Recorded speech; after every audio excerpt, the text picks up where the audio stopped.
Hello, Telesur English presents a new episode of China Now, a web media's production that showcases the culture, technology, and politics of the Asian giant.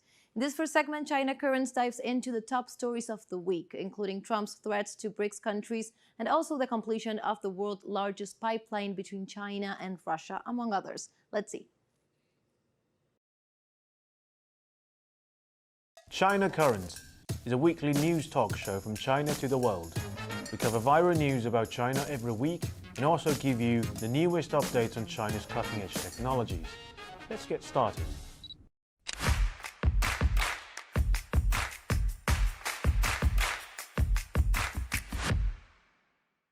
Welcome to China Currents, your weekly news report on what's happening in China. I'm Lisa. In this episode, Trump threatens BRICS countries with 100% tariffs, which made Chinese laugh. China completes the world's largest gas pipeline with Russia. China launched first overseas atmospheric background station in Antarctica. BBC's Xinjiang-related fake news grilled Uniqlo in China. First, let's look at how Trump is going to tank the US economy. On the 30th of November, Trump publicly threatens BRICS nations, warning them against pursuing de-dollarization or creating a new international currency. He stated that failure to comply would result in a 100% tariff. Trump also claimed that there is no chance that the BRICS will replace the US dollar in international trade. And if they tried, it would mean saying goodbye to selling into the wonderful US economy. However, three key factors contradicts with him. First, in terms of bilateral transactions, according to a report by Russia's TASS news agency, the banking network of Iran and Russia were officially connected on the 11th of November, allowing users to use Iranian bank cards at ATMs within Russia to receive funds in rubles. The governor of the Central Bank of Islamic Republic, Mohammad Reza Farzan, stated, "We have entered into a currency agreement with Russia and fully removed the dollar. Now we only trade in rubles and reals." He also mentioned that the financial authorities of the two countries have agreed on exchange rate to be used for foreign trade transactions. At the 2024 BRICS summit, Putin also stated that nearly 95% of trade between Russia and China is settled in rubles and RMB. According to Reuters, in 2023, the bilateral trade volume between China and Russia reached $240 billion, hitting a new record. Second, in terms of cross-border payment system, multiple BRICS members are establishing new systems, each with the potential to replace the US-dominated SWIFT system. China launched its cross-border international payment system, CIPS, as early as 2015. As the end of September this year, 1,566 banks and financial institutions from 117 countries have joined the system. Notably, after Russia was removed from the SWIFT system, CIPS processed 6.6 million transactions in 2023, a year-on-year increase of 50%. Russia also at this year's BRICS summit introduced its BRICS Pay system, which employs a decentralized cross-border messaging system developed by St. Petersburg State University. In this system, each participant manages their own nodes, ensuring that no single country can impose extraterritorial control over another financial system. This decentralized framework is clearly fairer than SWIFT, which, although based in Belgium, operates under US authority, enabling the US to expel participants at will. According to the Tehran Times, Iran has also introduced a payment system called Shitab, designed specifically for financial cooperation with Asian countries like India and Pakistan. Shitab processes transactions in less than 2 seconds, making it one of the fastest payment systems in the region. Compared to SWIFT, Shitab is more focused in its optimization and is specifically designed to better meet the need of Asian users. Finally, saying goodbye to the US economy in 2024 might not be such a bad thing. According to the US Federal Budget Accountability Committee, as of October 2024, the US national debt has surpassed $36 trillion. The cost of servicing this debt is $82 billion, which makes up 14% of total federal spending for the 2025 fiscal year. And this is 1% higher than the US military budget. On the 27th of November, Elon Musk warned, if we don't tackle the national debt, all tax revenue will go to paying interest, and there will be nothing left for anything else. If the issue isn't addressed, the dollar will be worth nothing. Chinese strategist Professor Wang Xiangshui further pointed out that with the debt crisis severely undermining international confidence in the dollar, Trump's undergoing threats to the BRICS nation with tariffs will only speed up the downfall of the dollar dominance. The BRICS countries are pushing for the de-dollarization because the US has weaponized the dollar by using it to sanction Russia, which has undermined trust in the currency. However, Trump's 100% tariff would only further weaponize the dollar and deepening the problem. Furthermore, maintaining the dollar dominance will only delay the inevitable collapse of the US debt crisis without addressing the root cause. The real issue lies in the last 30 years of deindustrialization, which has created a gap in skilled labor and shrinking domestic supply chain, making US manufacturing less competitive and, in some cases, incapable of producing certain goods. As a result, the US struggles with export and inflation, relying on continuously over-issuing currency to sustain an illusion of prosperity. Trump's proposal to revise the US manufacturing by raising tariff is also wishful thinking. At this point, whatever the US produces, BRICS nation can also produce. If BRICS countries respond to US tariff with their own, they can easily replace American goods with those from China, Russia, or India. Meanwhile, many US manufacturers rely heavily on Chinese suppliers, and domestic alternatives may not be able to meet the demand. Take electric cars, for example. Tesla has 4 factories around the world, and according to Inside EVs, the Shanghai Gigafactory has produced over half of Tesla's global output for the past 7 quarters. Tesla's Chinese partner Alset reports that more than 90% of the parts of the Model 3 and Model Y made in Shanghai come from local suppliers, which really helps cut down on operating and management costs. This setup also supports the rollout of the upcoming $25,000 affordable electric car. However, if Trump slaps a 100% tariff on Chinese parts, American consumers might have to say goodbye to Tesla. On the other hand, the rise of China and other BRICS countries has been fueled by generations of skilled workers in assembly and contract manufacturing, sustained government investment in infrastructure that reduce business costs, and companies that thrive through innovation and trial and error in a competitive market. Trump's desire to undo 30 years of BRICS progress just shows his ignorance and arrogance. His previous tariff war on China resulted in over 90% of the cost being passed on to American customers. If he keeps using tariff as his main tool, the consequences are likely to be even more painful than before. If Trump truly wants to save the dollar, he should demonstrate constructive wisdom and sincerity rather than resort to destructive threats to intimidate other countries. Meanwhile, another collaboration between China and Russia will enable Chinese manufacturers to further reduce costs.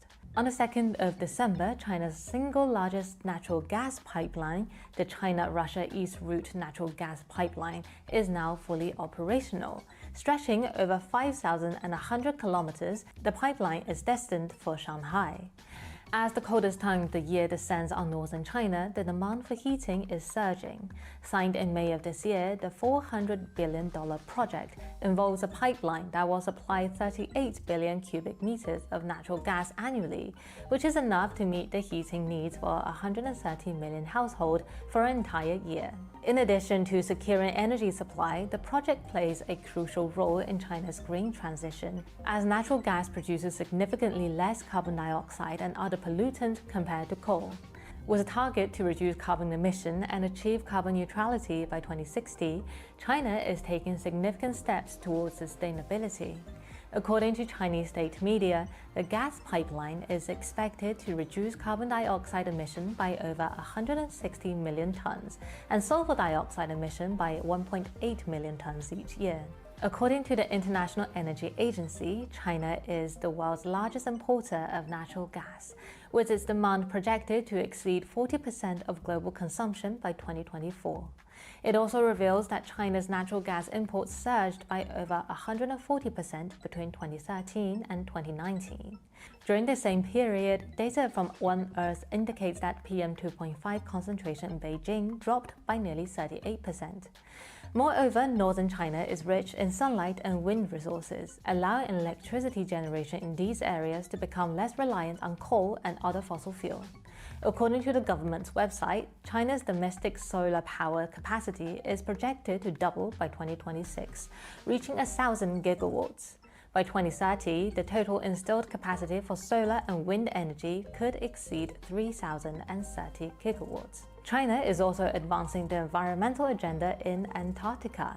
On the 1st of December, China launched its first overseas atmospheric background station in Antarctica. The station is designed to measure baseline or background concentration of various atmospheric components. Given that polar regions are remote from direct local pollution sources, they provide ideal locations for collecting baseline atmospheric data on pollutants. This data is crucial for distinguishing between natural and human-induced changes in the atmosphere. By understanding the natural variability of atmospheric constitutions in these regions, scientists can better assess the extent of human impact on climate change. Polar regions are considered amplifiers of global climate change. The observational data collected at the station offers unique geographic advantages and significant scientific value, aiding in the monitoring of changes in the temperature and atmospheric substance. For example, the fluctuation data of the annual average concentration of PM2.5 is reflective of the long-term observation results of the atmospheric background station. It is also worth noting that 2024 marks the 40th anniversary of China's polar exploration. Moving on the 28th of November, the BBC produced a report titled "Uniqlo Does Not Use Xinjiang Cotton," boss says, which swiftly thrust the Uniqlo brand into the spotlight of public outrage in China. The report begins by quoting Uniqlo's founder Tadashi Yanai's statement that China is a crucial market for Uniqlo, not just for customers, but also as a major manufacturing hub. Notably, Uniqlo retail locations in China have already surpassed that of its domestic market in Japan. Yanai even expressed optimism that the number of outlets could grow from the current 900 to 1,000 to as many as 3,000 in the future. However, during the BBC interview, which lasted about 10 minutes, the host abruptly raised a sensitive issue related to supply chain reform and human rights. Specifically, the question addressed whether Uniqlo uses cotton sourced from Xinjiang. Yanai responded with not using and reiterated Uniqlo's commitment to maintaining political neutrality, bringing the discussion on the topic to a close in 30 seconds. However, in its subsequent coverage, BBC chose to emphasize Yanai's response in Xinjiang cotton, and also included insight from Isaac Stonefish, CEO of Strategy Risk and former Asia editor of Foreign Policy, who stated not a single large company can remain politically neutral anymore, and suggested that Tokyo will continue to align more closely with the United States on this issue. However, the reality is much more nuanced than these reports imply. In a separate interview, Yanai explicitly remarked that efforts by Japanese fashion retailers to decouple from Beijing are unwise, emphasizing that the importance of China and its management of factories remains unchanged. Earlier in 2021, Yanai openly declined to comment on whether Uniqlo uses Xinjiang cotton. He explained that his aim was to maintain neutrality between the US and China, rejecting what he termed America's attempt to compel companies to plead alliance in these disputes. For years, Western media has frequently hyped allegations of so-called forced labor in Xinjiang, pressuring companies to take a stance and attempting to disrupt Chinese-related industries. A Chinese content creator found significant discrepancies in the wording between the English and Japanese version of the coverage of this interview. For instance, the Japanese headline is titled "Uniqlo's President's Goal and Prospects," while the English one focused on cotton. This approach not only destabilized global market and supply chain, but also detriments customers worldwide. Many netizens in China expressed dissatisfaction with Uniqlo and called for a boycott of the brand. Some comments suggest that Uniqlo's attitude and the statement made by Tadashi Yanai came across as arrogant. In response, Chinese Foreign Ministry spokesperson Mao Ning stated, "Cotton produced in China's Xinjiang region is among the best in the world. and emphasized, "We hope that relevant companies can eliminate political pressure and undue interference and make independent business decisions that align with their own interests." In the same interview, Tadashi Yanai also told the BBC that it is extremely challenging to replicate the success in China in other countries because it is easy to move factories, but it is extremely difficult to transfer years of experience. Of course, the BBC did not mention this in their report. And that is all for today. Thank you for watching this episode of China Currents. If you have any thoughts or comments about our show, please reach us at the email address below. We look forward to hearing from you and see you next time.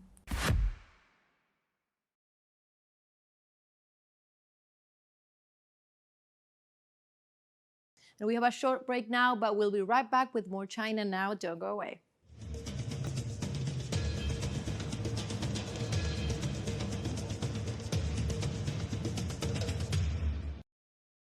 Welcome back to China Now. This week, Thinkers Forum receives political studies professor Rarika Desai and philosopher and politologist Alexander Dugin to better understand today's world. Let's have a look.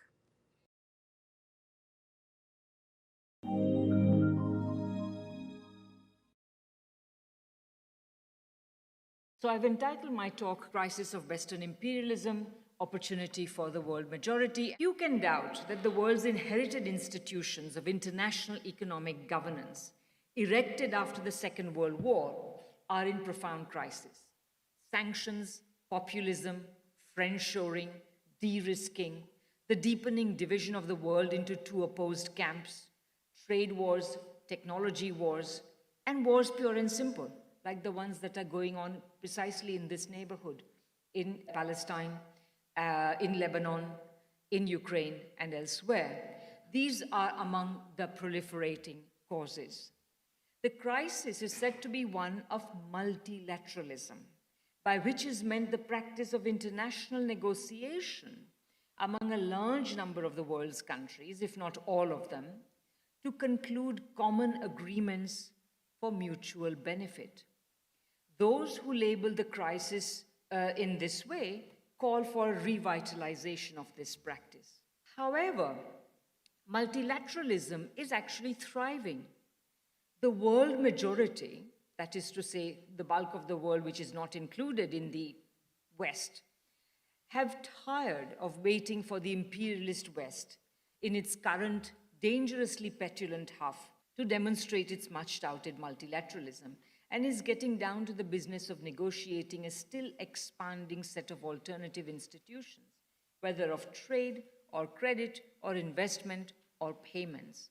And there is more to come in the upcoming BRICS summit in Kazan later this month.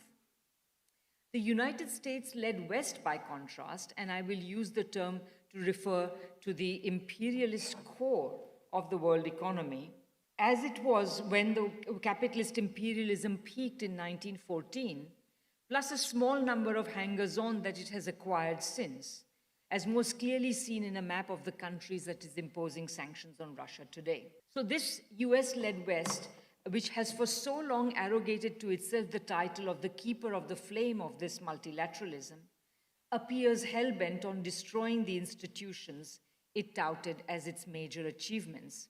Until recently, whether by weaponizing the dollar system, undermining the institutional core of the World Trade Organization, which is its dispute settlement mechanism, or bending the IMF's rules, for instance, against lending to a country at war, not to mention turning key United Nations agencies into playgrounds of corporate and Western NGO power. It's high time we woke up to the real content of the crisis. The structures of international economic governance burst after the Second World War were not pure and simply the work of multilateralism, but rather the vector sum of opposed forces and opposed principles. What do I mean by that? On the one hand, we had the United States.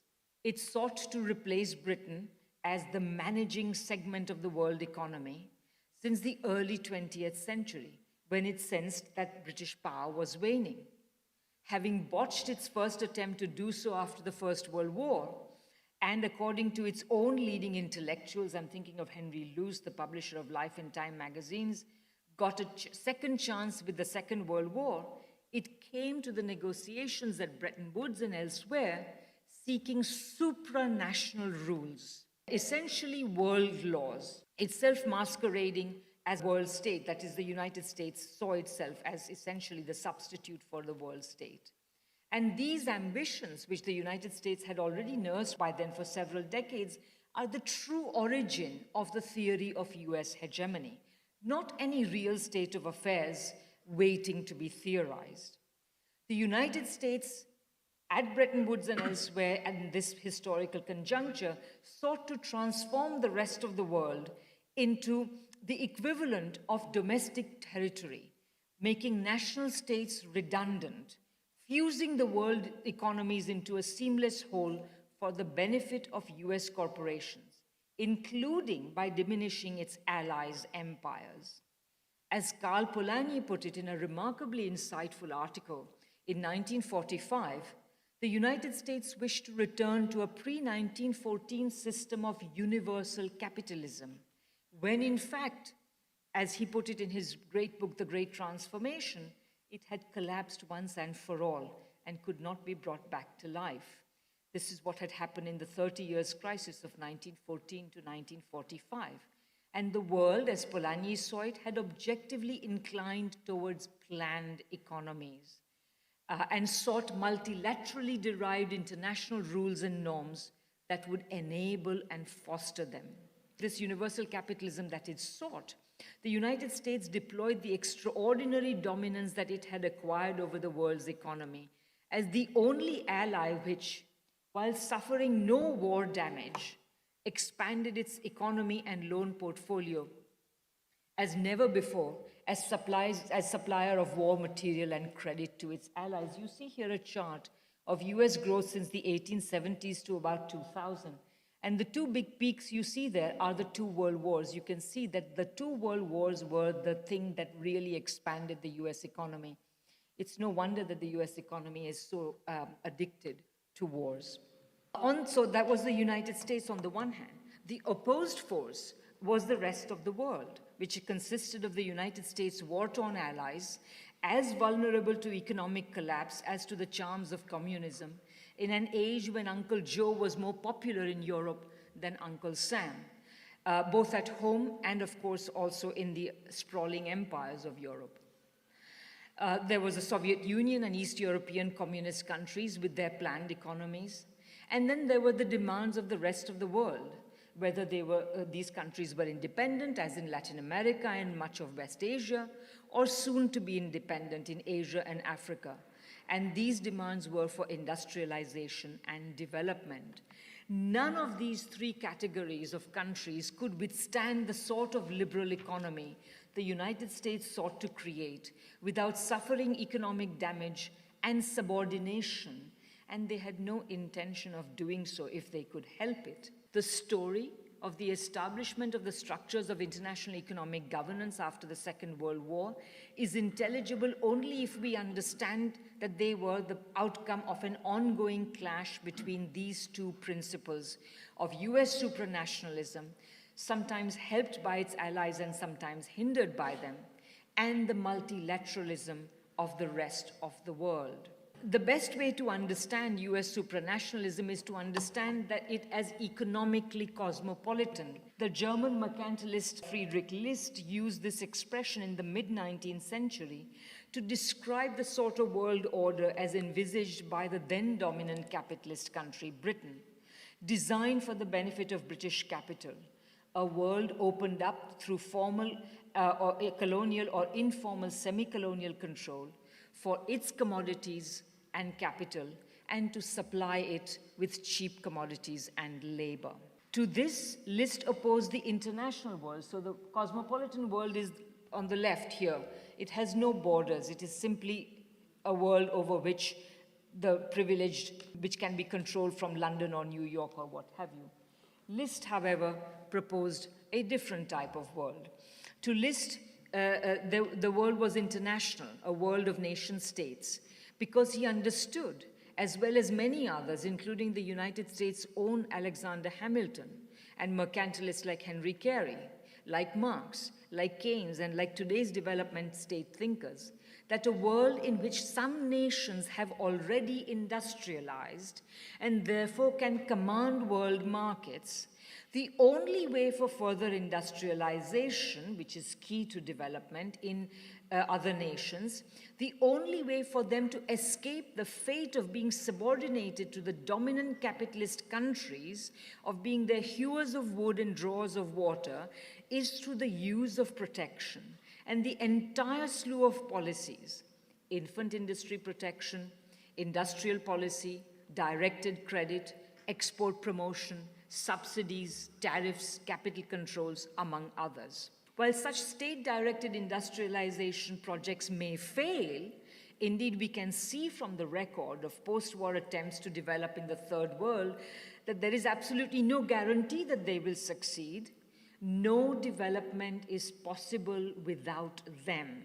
This was as true in the late 19th century, when Germany, the United States itself, and Japan industrialized, as it was after, when the Soviet Union did, and in the mid and late 20th centuries, when European economies and Japan recovered, or in the 60s and 70s, when South Korea and Taiwan province industrialized, as it is true today, as we see from China's industrialization. I will say parenthetically that it would be very useful to bear in mind that the word globalization is used in China in a very different way than it is used in the rest of the world, especially in the US-led world. In the latter, it means basically free markets and free trade, whereas in China, it means more trade through managed trade. The suppression of this truth, the truth that List identified, has been the overriding ideological mission of the West. If the ruling ideas of any society are the ideas of the ruling classes, the ideas that serve their interests and maintain their power, then the ruling ideas about a world order would understandably tend to be those of the dominant powers, that is, there being no world state. These ideas also tend to be useful in perpetuating their dominance, in particular by mystifying the real sources of national wealth and power. To retrieve this truth and propagate it, I have proposed geopolitical economy as a new way of understanding world affairs. And this is a book I wrote in 2013, and a very important quote of Marx, which you will see the significance of as I talk. Not only does geopolitical economy take the division of the world states into nation states and national economies, and between imperialist countries and those resisting them seriously, but it regards both divisions as structurally necessary to capitalism. It returns to Marx's original understanding of capitalism as contradictory value production, which is forgotten by most Western Marxists and most Marxist economists who derive their understandings from Western Marxism.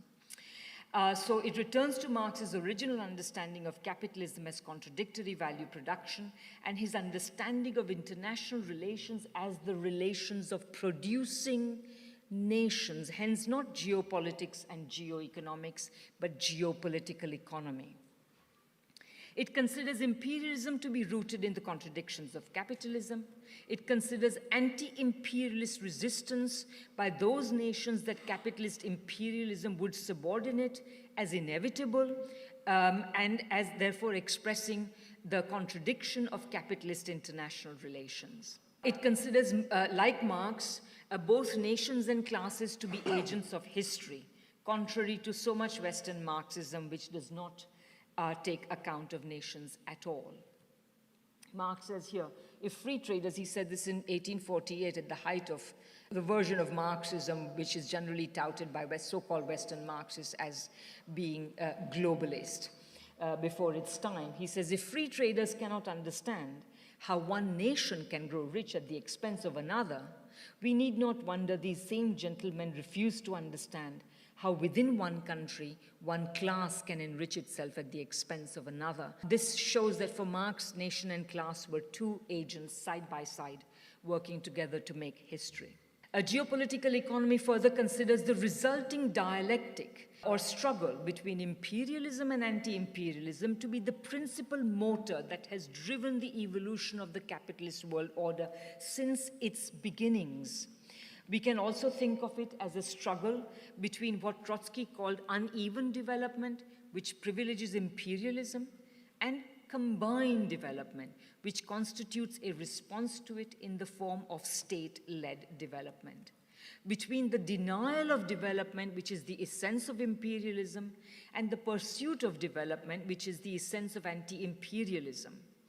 Between the complementarity that imperialist countries would impose between their own high-value production of technologically sophisticated goods and the low-value production of the subordinated world, and the latter's efforts to establish a similarity of productive structures. Further, geopolitical economy argues that in the contest between these two forces, the anti-imperialist side has tended to prevail, slowly but also steadily, making the world ever more multipolar, and that this meant that though some sort of British dominance was inevitable because Britain was the first industrial power, it was also short-lived and unrepeatable, and that the United States had the misfortune of being able to attempt to emulate that sort of dominance only after the world had already become multipolar, and hence had already made such attempts unsuccessful. And of course, the US was also fated not just to face challenges from other capitalist countries, but also from socialist ones. Geopolitical economy finally considers the anti-imperialist resistance of national states no less essential to advancing humanity along the path to socialism, or a vision of egalitarian, prosperous, ecologically sustainable, and peaceful cooperative world under any other name. If you don't like socialism, you can call it whatever you like. So it considers this anti-imperialist resistance as being as important as the struggle of classes, women, peoples struggling against exploitation and oppression, an understanding which we and my colleagues and I, my friends and I, also managed to voice in the manifesto of the International Manifesto Group entitled Through Pluripolarity to Socialism. The geopolitical economy of the post-war system of international economic governance was the result, therefore, of the clash between US supranational or cosmopolitanism and the rest of the world's multilateralism, aiming to accommodate their need to breach liberal principles in the interests of recovery, socialism, and development. The principal parameters of the outcome of this clash can be briefly listed. The US desire to construct a liberal world order of the pre-1914 sort could not be fulfilled. The United States' ambition was always thwarted.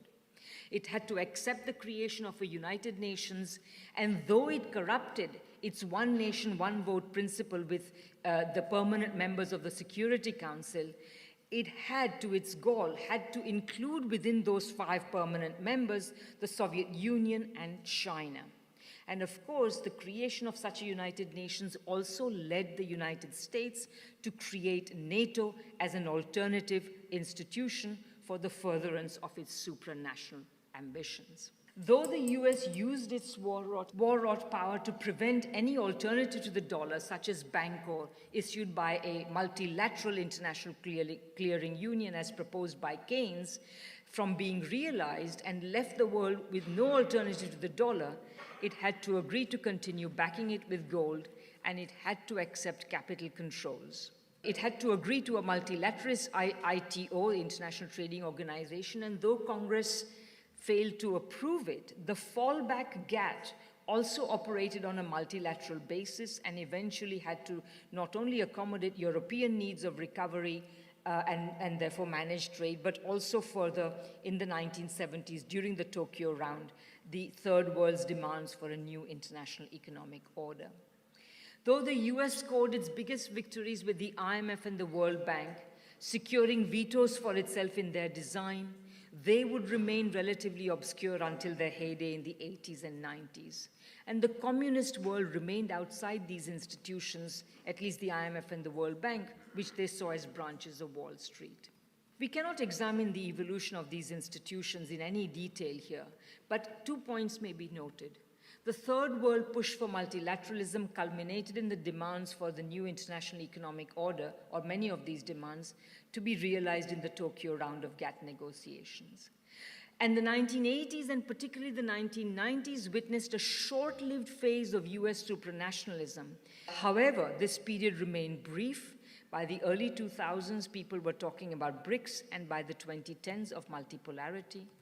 The WTO, despite its supranational proclamations, remained primarily multilateral rather than supranational, and the planned multilateral agreement on investment was never realized. So, to conclude, what is today called the crisis of multilateralism is in reality a crisis of US supranationalist cosmopolitanism or US imperialism. That crisis has been long in the making and has reached something of a climax today. Though the crisis today takes a violent and conflictual form, thanks largely to the refusal of the United States and some of its allies to understand and accept the new world that is emerging with good grace, it is also allowing true multilateralism to emerge from under all these conflicts that have been caused by this refusal to accept. So with that, I will end. Thank you very much.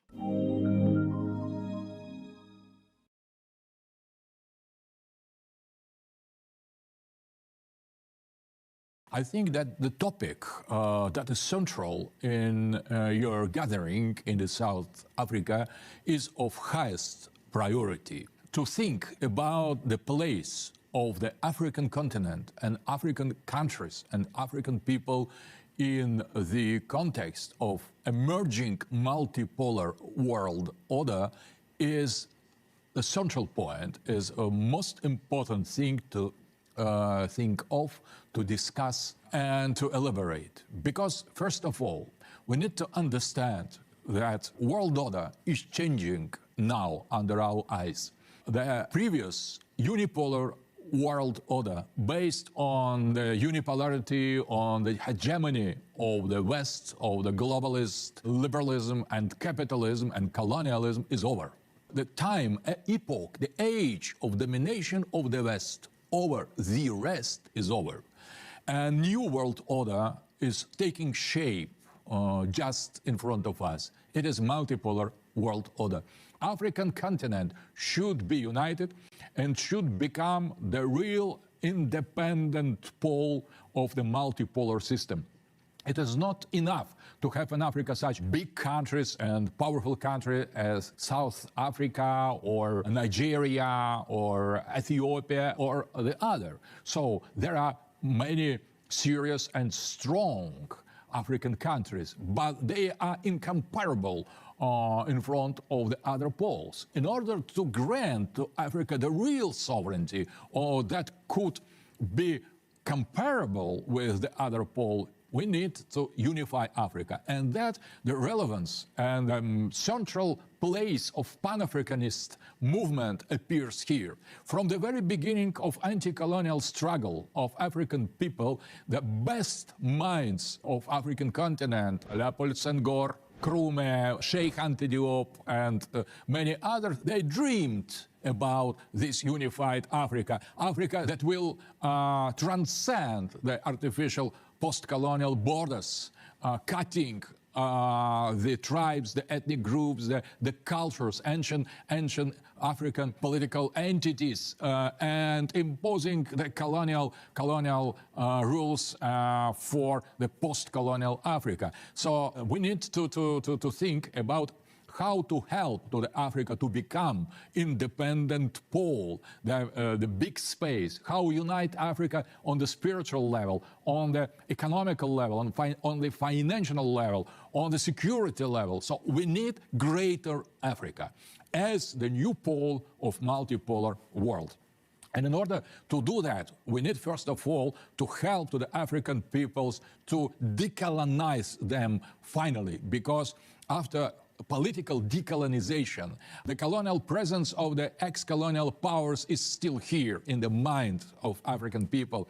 So there is a kind of colonization of minds, because colonial powers coming out from Africa, they have left here their political ideas, liberalism, nationalism, their economical system, capitalism, market society, their cultural patterns that now embedded in the anti-human tradition of LGBT, post-humanism, and so on. And so the ex-masters and slave traders of the West, they are still controlling the African minds, political, cultural, social, economic minds, ruling Africa in the indirect way. So in order to get free, to liberate Africa from the colonial heritage, you need to make the final move for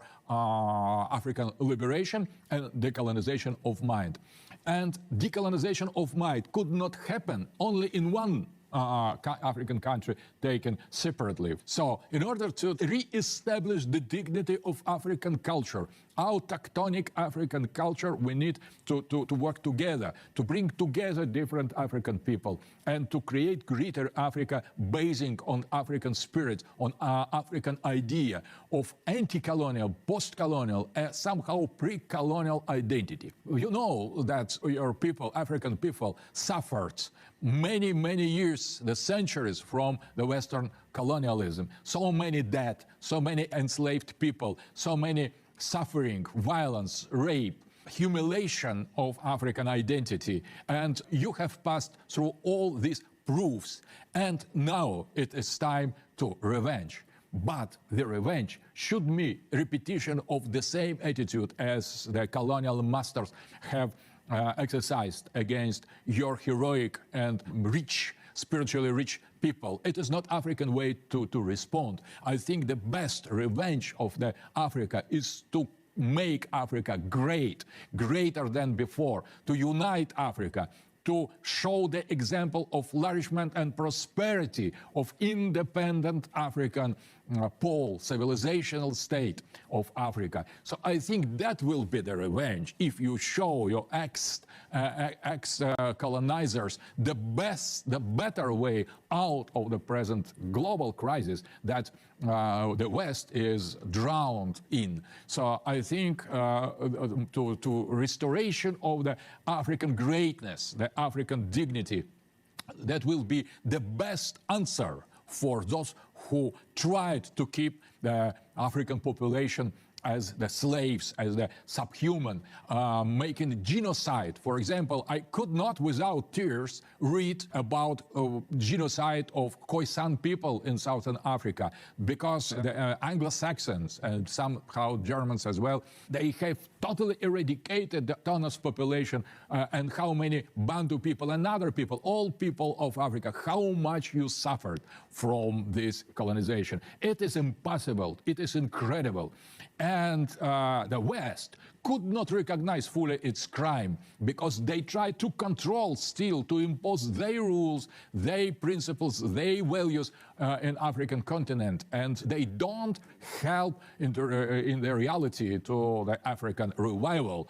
And they still exploit that special African character, very mild, very subtle, in order to continue to exploit African people, in order to liberate Africa and to create its place, its natural place, organic place in the multipolar world. We need to liberate Africa from any kinds of colonization, and first of all, from colonization of minds. And in that sense, Russia, as the country that never participated in colonial adventure of the West, never had any colony in Africa, Russia stays now at your side. We support you fully, and I hope and I believe that the same attitude will be confirmed from all our multipolar friends, from China making many efforts to revival African economy, African industry, transport system. The same attitude we expect from India, from Islamic states, from Latin America. So the multipolar club, it is full of the friends of the Africa, sincere and faithful. And I think that together we will overcome, and we, with Africa and relying on Africa, we will create the multipolar world. So the African continent should be united in the transport systems and maybe making its own currency, Pan-African currency. We need to find the new identity to unite different ethnical and religious and cultural groups of Africa. So we need to make this African unity inclusive and not exclusive. We need to accept all kinds of identities, all kinds of traditional values of different tribes, ethnical groups, nations. And I think that is the challenge. We need to make Africa economically sovereign, culturally independent from all the rest. And when there are the friends, real friends of Africa, African people will be very grateful for them. This was another episode of China Now, a show that opens a window to the present and future of the Asian giant. Hope you enjoyed it. See you next time.